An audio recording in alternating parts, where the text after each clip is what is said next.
Alors peut-être que je précise, c'est la deuxième édition parce que c'est une de ses nièces qui l'a, je vais dire, harcelée pour lui dire « Tonton, raconte-moi, je veux savoir, je transcrirai ».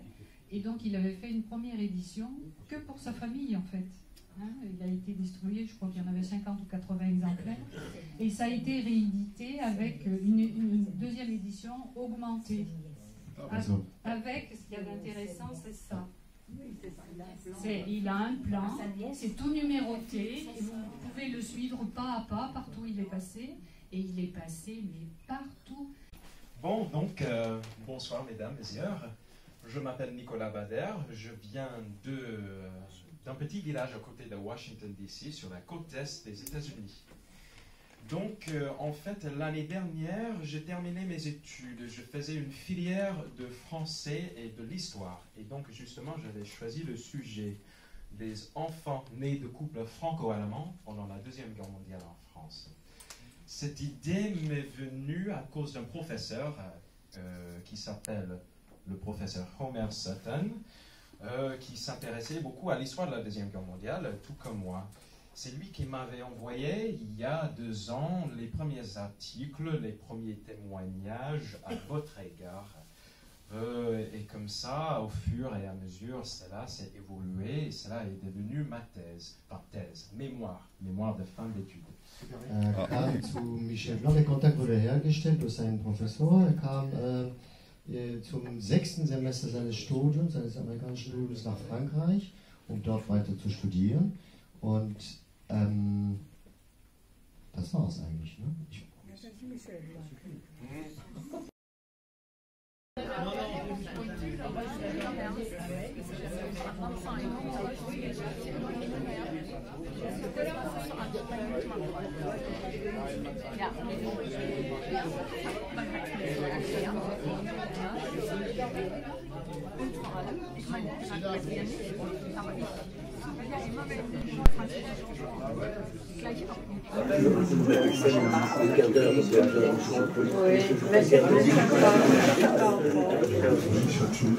Tu lui donnes la chanteuse, c'est la secrétaire.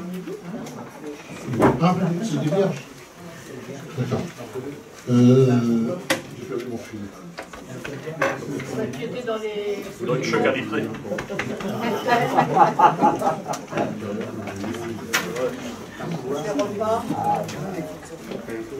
D'ailleurs, merci pour ceux qui nous ont rejoints ce matin. Grâce à l'ensemble des adhérents et des membres du conseil d'administration, l'année 2014 a été particulièrement active. La réputation de sérieux de notre association s'en trouve renforcée. Notre activité est connue et appréciée dans plusieurs pays. Nous pensons donc que notre association est perçue comme dynamique et qualifiée dans le domaine des enfants de la guerre. Le nombre de membres allemands croît chaque année, d'année en année. Nous pouvons enfin constater que les enfants osent maintenant briser le tabou qui les empêchait de révéler leur existence. Nous sommes fiers de les aider dans cette évolution. L'association, cette année, était particulièrement sollicitée en raison de la commémoration du 70e anniversaire du débarquement en Normandie. Notre président d'honneur, Daniel Rouxel, qui est absent aujourd'hui et qui a eu un problème de santé, a été invité par le président actuel de notre pays, c'est-à-dire M. François Hollande, et le président Obama, au 70e anniversaire du débarquement, dont le thème était « Mémoire et réconciliation ». Donc il s'y est rendu. Ne pas oublier, se réconcilier, afin que nos deux origines soient notre fierté. Nous étions également présents aux veillées sur le même thème au mémorial de Caen et à Saint-Lô. Michel Blanc, qui est président de l'association Cœurs sans frontières, qui s'occupe donc des enfants, de la guerre. Voilà, des enfants de la guerre, oui. Qu'est-ce que vous avez, dans ce que vous avez entendu ce soir, Qu'est-ce qui vous semble important? Qu'est-ce que vous avez retenu, Monsieur Blanc? La réconciliation, bien entendu. C'est le plus important.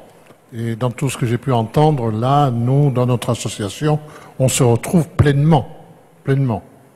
Puisque nous sommes des enfants nés de relations pendant la dernière guerre mondiale entre les soldats de la Wehrmacht et des femmes françaises.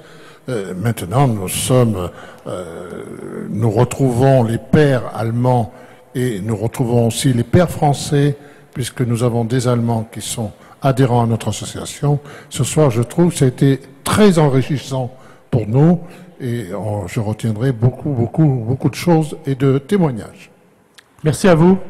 Monsieur Blanc, Michel Blanc, président de l'association Cœurs sans frontières, Herzen ohne Grenzen. C'est bien cela. Vous l'avez compris, Cœurs sans frontières bouge.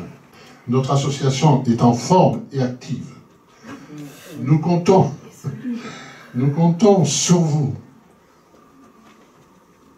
Nous comptons sur vous pour la maintenir dans son élan. Continuons ensemble à faire progresser les recherches en cours. Avançons et communiquons dans la paix pour être bien ensemble dans notre association Cœurs sans frontières. Je vous remercie.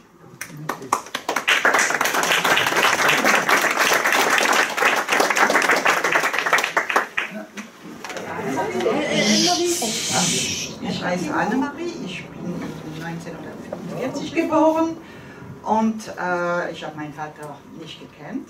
Ich habe meine biologische Schwester wieder gefunden, ich habe dieses Glück gehabt. Aber was ist komisch ist, meine Mutter in 1949 hat auch einen anderen deutschen Mann kennengelernt und er war freiwillige Arbeit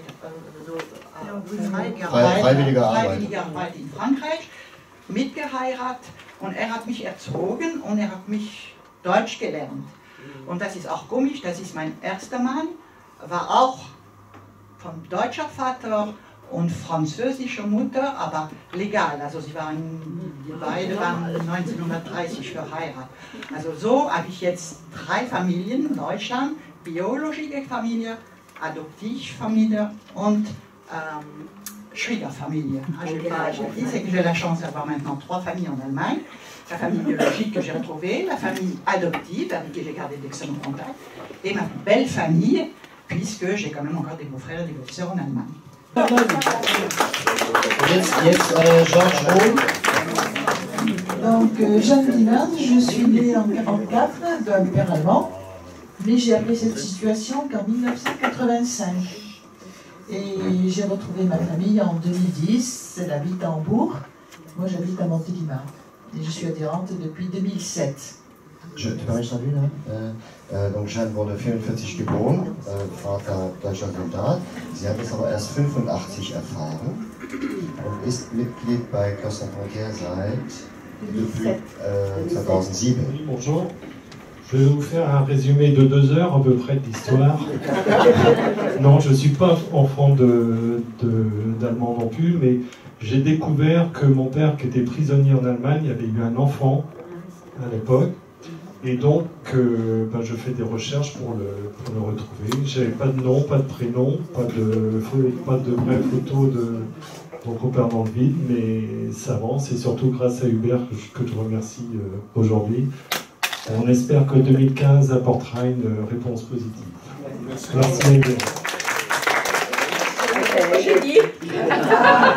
Also Franziska Lacombe aus Innsbruck, Österreicherin.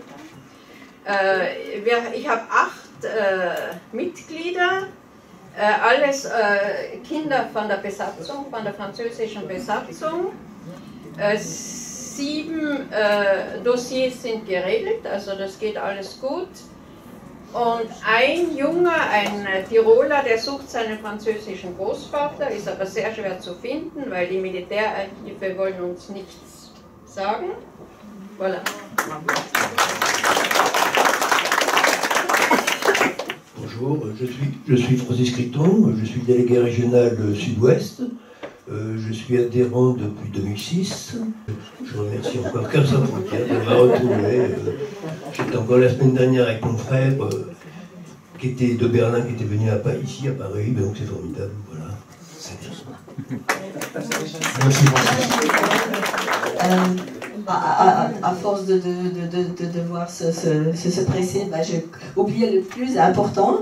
J'ai trouvé ma famille il y a peut-être 3 semaines. 3 semaines, hein. C'est Georges Roum qui a trouvé ma famille dans les Pyrénées. Et puis c'est merveilleux. Je suis fille unique et puis tout à coup j'ai 3 frères, une sœur et puis ils sont adorables. Also, das Wichtigste vor lauter Hoppla Hopp habe ich das Wichtigste vergessen. Also Georges hat meine Familie gefunden, Georges Roum, und die sind in den Pyrenäen. Ich bin ein Einzelkind und habe plötzlich 3 Brüder und eine Schwester und die sind einfach ganz toll. S'il vous plaît, participez. Et pour en revenir à ce qui a été dit hier, si on veut porter nos histoires auprès de tout le monde, il faut s'exprimer. Et vous, là, vous pouvez vous exprimer. Envoyez-moi vos histoires, qu'elles soient gaies, qu'elles soient tristes, qu'elles soient résolues, que vous en souffriez de ne pas être accepté par votre famille. Rédigez quelque chose, on le met sur le site. Et ça, c'est important.